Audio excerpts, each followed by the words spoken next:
ഇടുക്കിയിൽ കനത്ത മഴയിൽ വീടിന്റെ പിൻഭാഗത്തെ കൽക്കെട്ടിടിഞ്ഞതോടെ പ്രതിസന്ധിയിലായി മാങ്കുളം സ്വദേശി ഷാജി തങ്കപ്പനും കുടുംബവും.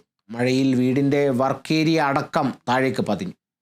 സർക്കാരിൽ നിന്ന് സഹായം ലഭിക്കുമെന്ന പ്രതീക്ഷയിലാണ് കുടുംബം. ശക്തമായി പെയ്ത മഴയിൽ ആഗസ്റ്റ് 3 പുലർച്ചെയായിരുന്നു മാങ്കുളം സ്വദേശി തെക്കുപുറത്ത് ഷാജി തങ്കപ്പന്റെ വീടിന്റെ പിൻഭാഗത്തെ കൽക്കെട്ടിടിഞ്ഞ് വീട് അപകടാവസ്ഥയിലായത്.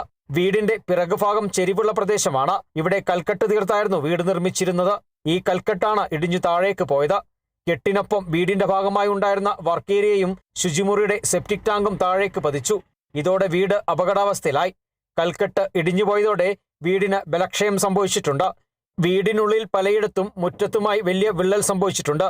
വീട് വാസയോഗ്യമല്ലാതായി തീർന്നുവെന്നും തങ്ങൾക്ക് സർക്കാർ സഹായം ഉണ്ടാകണമെന്നാണ് ഈ കുടുംബത്തിന്റെ ആവശ്യം. ഇതിൽ താമസിക്കാൻ പറ്റാത്ത ഒരു അവസ്ഥയാണ്. വേറെ വീടോ കാര്യങ്ങളോ ഇല്ലാത്തതുകൊണ്ട് മാറി താമസിക്കാനും ബുദ്ധിമുട്ട്. നമുക്ക് സർക്കാരിൻ്റെ ഭാഗത്ത് നിന്ന് എന്തെങ്കിലും ഒരു ധനസഹായമോ അല്ലെങ്കിൽ ഒരു വീടോ ലഭിക്കണമെന്നാണ് ആഗ്രഹം. ഇത് കെട്ടണമെങ്കിൽ ഒരു ഭീമമായ തുക വേണം. എന്നെക്കൊണ്ട് അത് നിവൃത്തിയില്ല ഇപ്പോഴത്തെ അവസ്ഥയിൽ. മഴ പെയ്യുമ്പോൾ ഷാജിയും കുടുംബവും ആശങ്കയോടെയാണ് വീട്ടിൽ കഴിയുന്നത്.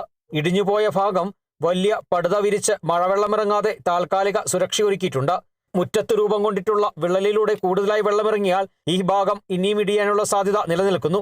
അങ്ങനെ വന്നാൽ വീട് കൂടുതലായി അപകടാവസ്ഥയിലാകും. Kerala vision news, Idukki.